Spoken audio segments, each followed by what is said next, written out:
You are listening to The Ben Keech Show, where every day the objective is simple. Ben will never stop fighting the fight and lighting the light on topics that affect you every day. Welcome, ladies and gentlemen. This is the Ben Keech Show. My name is Ben, and I'm glad you're here. And we are in an election season, and there's so much stuff going on. And today I decided to let's just jump into something controversial. We're going to talk about abortion today. But before you either roll your eyes or anything like that, the point of this episode is not to convince you of a side necessarily. You'll know my thoughts, and I will say things about those thoughts. But the point is just the perspective on this issue and why it's even an issue, where it came from, how I just think there's a lot of confusion, and abortion has the most, it seems like, consistent cliched comments from people like you. And when I say people like you, I don't say that in a negative way.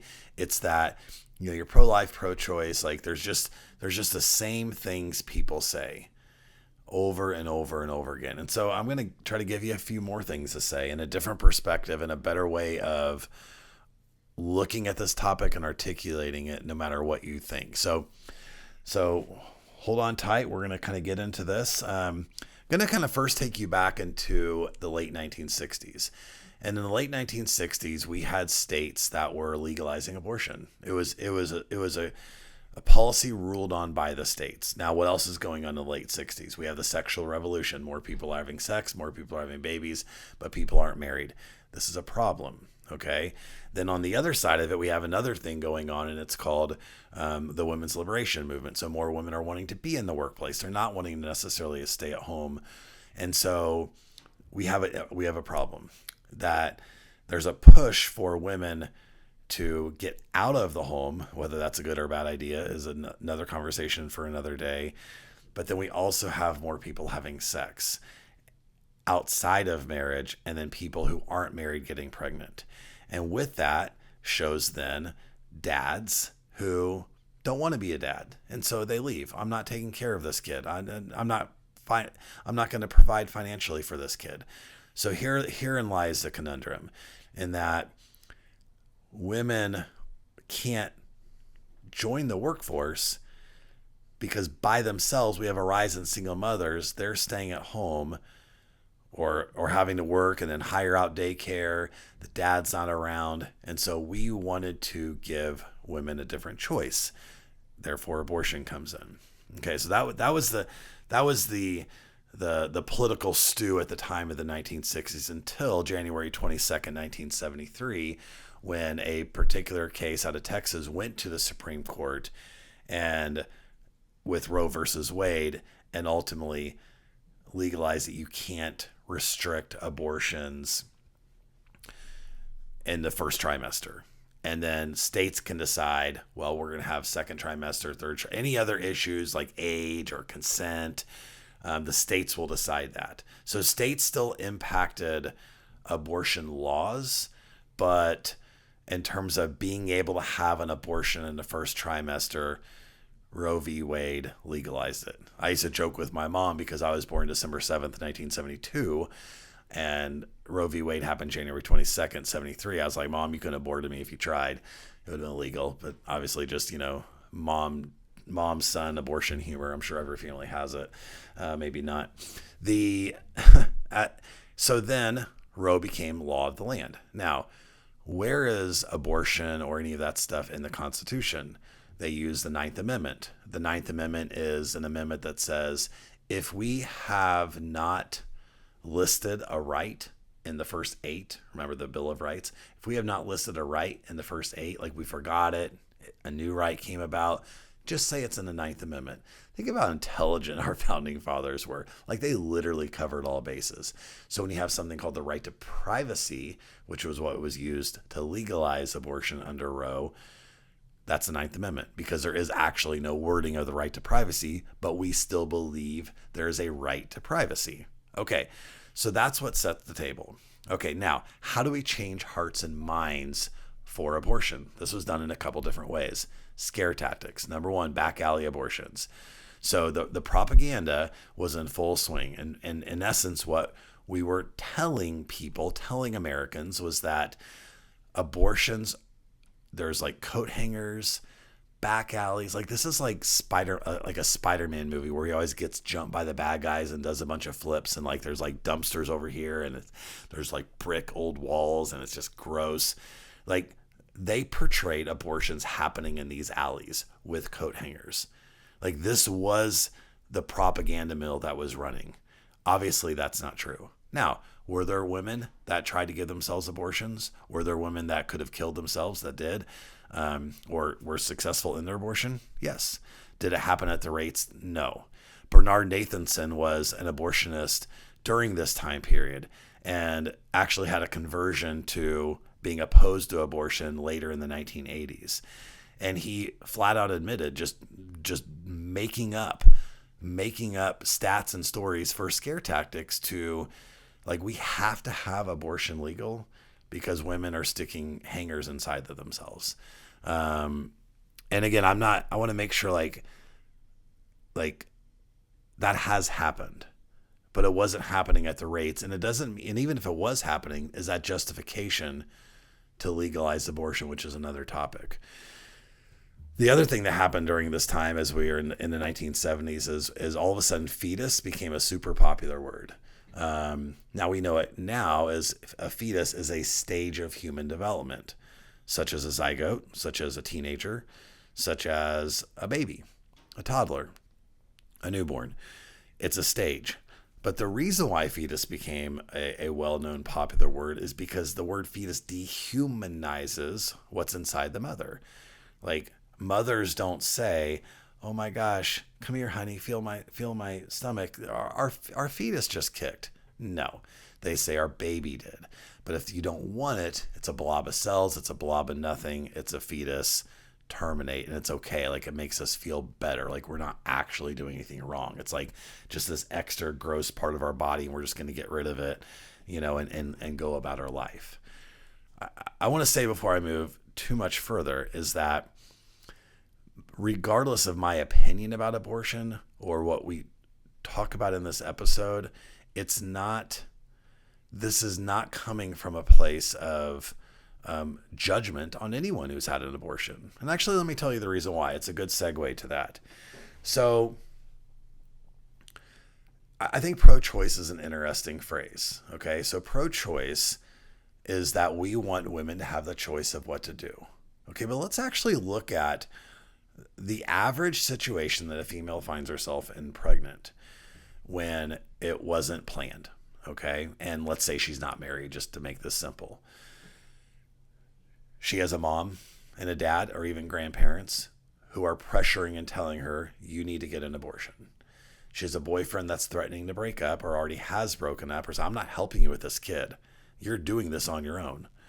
You have a mom that's saying, well, you're not going to get to go to college. You're just going to be this. Like, you're ruining your whole life. Like, you're going to lose your life if you don't do this. Okay, that's not pro-choice.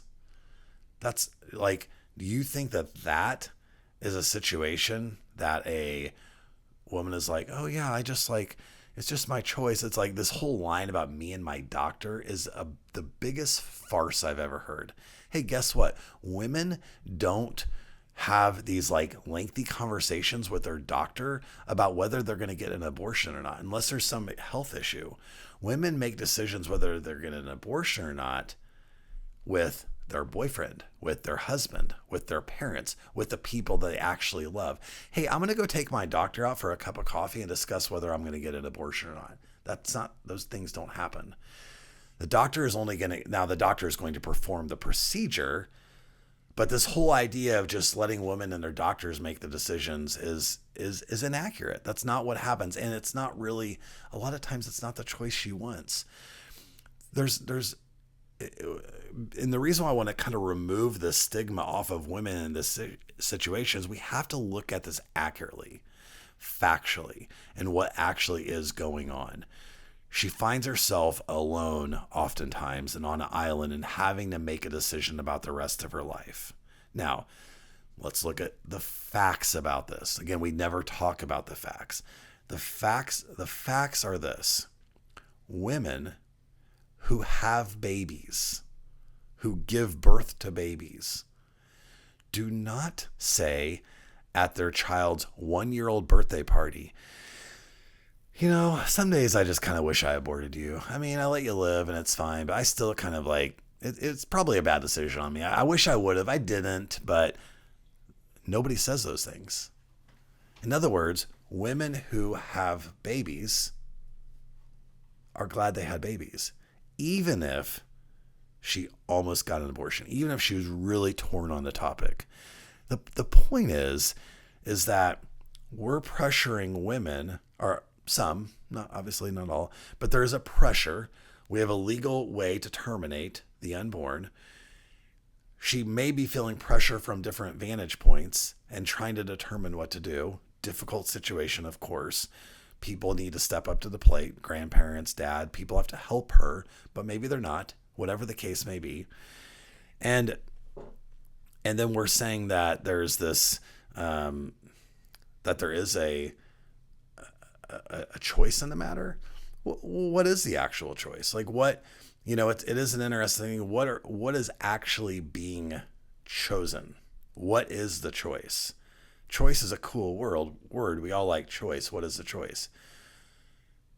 Inside every single mother that finds herself pregnant, there's another human being besides the mother. We have two distinct human beings. They have separate DNA. They have separate fingerprints. They will have different identities and ways they look at the world and life. It's two human beings. It's location discrimination to say that because one human being is inside the other human being, now that human being doesn't get to live. It's not a parasite. It's not a leech. A leech, or that is actually another creature, but it's actually a human being. It's not anything else. When sperm fertilizes an egg, you have at that moment the DNA of a human being. And they say, well, it's not self-sufficient. It can't survive on its own. True. Guess what? When you were a newborn, you could not survive on your own either. What age can you survive on your own? I don't know. We don't put our kids through that, do we? But you're going to have to either nurse your child, or you're going to have them on machines, or you're going to do something for that newborn to survive. It's no different. What is the difference? I kind of laughed in the most recent debate. They had some exchanges on abortion. I thought Trump did a horrible job on this topic. He tried, but he didn't do a good job. Kamala, I disagree with her, but I thought she did a much better job articulating key points. And I thought the interesting thing that came up, though, during this was when they were talking about the third trimester abortions and what's legal and what's not. And if you go back and watch the video, watch Kamala's face when they bring up the possibility that third trimester abortions are legal in some states, which they always have been, by the way. Not all states, but some states they've been legal. In Kansas, they were legal. Because they went on a whole thing of that's so disrespectful to women to assume that they can't make a decision by then. And that there's something, it was interesting when I saw her facial expression. There was something about her facial expression that was actually grossed out and disgusted by the idea of a third trimester abortion. And I was like, whoa, did anybody else catch that? And the reason why that's interesting is because I saw a line. So there is a line where that human being matters, where there's something immoral about an abortion in the third trimester. Why is that? Is it because it kicks? Is it because it can survive outside the mother with help? Why is that? And I find it interesting to say, everybody that's watching or listening to this video, what I'm about to say, I promise you, is basically 100% true. The only difference any of us actually have on the issue of abortion is a trimester. So you may think it's a woman should be able to get an abortion in the first trimester. Second trimester, I'm not for sure. Probably not. Like, wait, when is that again? You kind of do the math. I should be able to figure it out by then. I don't know. Third trimester, mom's out here kicking, feeling it, all those things? No. I bet almost every single person, including Kamala, thinks that's wrong. Why? Our line is when it looks and it looks enough like a human. It's big enough to look more like a baby. Now we get it wrong. So let's back up for a second. What's the difference? What's the actual then difference in all of us that's watching this? A person who's pro-choice is, and notice that when I use these words, I'm actually respectful to both sides. If you listen to how the media portrays they're not pro-lifers anymore, they're anti-choice, right? So it's interesting the words they use to make one side look bad. If you actually study this in newspapers, you'll know exactly. This has been going on for decades. But anyway, I regress. Pro-choice believes that the most important thing is that a woman gets to decide whether the unborn lives or dies. I'm going to say lives or dies because that's actually a truthful statement. A pro-life person is going to say that the unborn's life is more important than the choice of the mom. Now, can everybody just take a deep breath for 1 second? I'm pro-life. You may be pro-choice. Nobody likes it. Like, we have a small window of time that we disagree on if abortion should be legal or not. But why don't you pro-choice people actually start painting pro-life people accurately? If we walked around as pro-lifers, and I'm not saying that I don't do this, I know maybe some people do, but it's actually not often. If we go around and say, all you pro-choicers are a bunch of baby killers, well, it's true. Some people might say, right? I don't like to talk like that because my focus on why you're pro-choice, even if abortion does kill a baby, it does, your objective and the reason why you side with in the way that you do is because you think that the woman's right is that important and that she should get to say so. Fine. Why can't a pro-choice person respect the fact that this is an actual human being? I'm talking science right now. We can talk about climate change and science later. That'll make you feel better. But this is science. It's a human being. It's alive. It's growing. It's breathing. It's living. So if I think that unborn deserves constitutional rights, why am I bad? You just don't like women. You're this. I read this stuff all the time. Like, what woman would ever vote for? I'm like, I became pro-life because of a woman. My mom, like, she taught me, and my dad, of course, too. Like, this idea, though, like, it's not wrong to want to stand up and fight for women's rights, even if it's for something I disagree with. It's also not wrong to stand up and fight for the unborn to be able to live. We need to get out of this mentality that it's always good and bad. You're either with me or I hate you. You're either with me or you're a sexist misogynist. You're something anti-women. Put them in a kitchen wearing those stupid what's that show with the red bonnets that make Handmaid's Tale or whatever that is. Like really? No, I actually just think an unborn human being, we shouldn't discriminate based on their size. Like, they're little. They're like a raisin, then a grape, then a grapefruit. But it's a human being. And I think we should sit around and see what happens to that human. Obama should have been aborted. If you look at his, like, rough start to his life. And that's the thing. Like, this is the thing, guys, is that if no woman, I mean, I'm sure it's probably happened, but if moms across the world, when they have babies, never for a second say, I wish I would have aborted you. What does that mean? It means they made the right choice. But if this choice was such a fluid situation, you would have moms who say, yeah, I actually wish I would have aborted you. But they don't say that. The only time this situation happens is in the beginning, in this stressful situation where I don't know what to do. And so sometimes you have it, sometimes you don't. We're looking at it wrong. Well, I'm not going to be able to do this or all these things. I was like, do you know the infinite value that human life has? Like, can I just say like human beings didn't just arrive here on a spaceship. There wasn't an explosion in the universe, and now I'm sitting here talking to you. Like, if anybody knows anything, I've talked about this before, if anybody knows anything about sex, you think this is all an accident?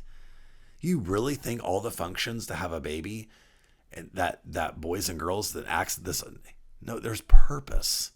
There's intent with life that's bigger than you and bigger than me. And I think there's something sacred to protect that. And so it's nothing against women having the say so of what to do. Men and women probably need to be more careful when they have sex, right? I mean, that's the issue. But obviously we're a sex saturated country and people and world. So lots of people are having sex in a lot of different situations. Babies are going to come. But there's value in that human life. Value that when you legalize abortion culturally, what I'm afraid of isn't necessarily just simply for the unborn that loses their life, that never gets a choice or a say-so in what they become and how they live their life. What I'm more scared about and what I'm more concerned is culturally, we're rotting from the inside out.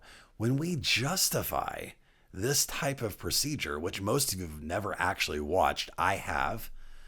Okay, I've seen the silent scream. I've seen the videos of what this is like. It's barbaric and it's legal. And it's the militancy of it is getting so bad. And I hate that. I want to sit across from 4 pro-lifers and 4 pro-choicers and go have some beer and some wings and have conversations. It's okay. Because at the end of the day, all 8 of those people do believe one thing: less abortions. Now, there are more radical people. I want more abortions. They glorify it like they're going to get Hallmark cards for abortions now. But like, we're reasonable people. We'd like fewer abortions. So there's ways that we can do that. There's conversations that we can have, but we have to stop demonizing both sides. I can say to you, I am pro-life, and I am going to do what I can do to protect human beings, like my parents taught me and like I've been doing my entire life. The same as somebody who is pro-choice, who really believes passionately, like, women have to have this say-so. They have to have this say-so because we have some bad guys out there that knock them up and run away and leave. And they're pressured. Like, I get that. And I respect the mentality, the pro-choice mentality, where it comes to, we really do want to set up women for the best case to be successful. Sometimes I just think we have to be careful what that definition of successful is. And it's amazing what a child will do to rearrange your mind and your values of what really, really matters. So this topic is being discussed. It's being demonized. It's all the stuff that's happening right now honestly sickens me. But honestly, like, ever since Roe, like, the pro-life position is fading. Pro-choice has the momentum right now. And the only reason why they have the momentum is because we're so focused on the rights of one, and we forgot that the choice is to end a human being's life. And, I think we just got to be careful. And I think we need to have good, fair conversations. And we're never always going to disagree. Or I'm sorry, we're never always going to agree. And that's okay. So I'd love to see more comments on you. I'd love to have conversations with you about this. In school, teachers avoided this topic. Every single class I ever taught, we debated abortion. Every single debate was respectful, good dialogue. Like, we don't have to run from controversy. If you have teachers and people and even parents that always want to run from controversy, then you're not going to learn.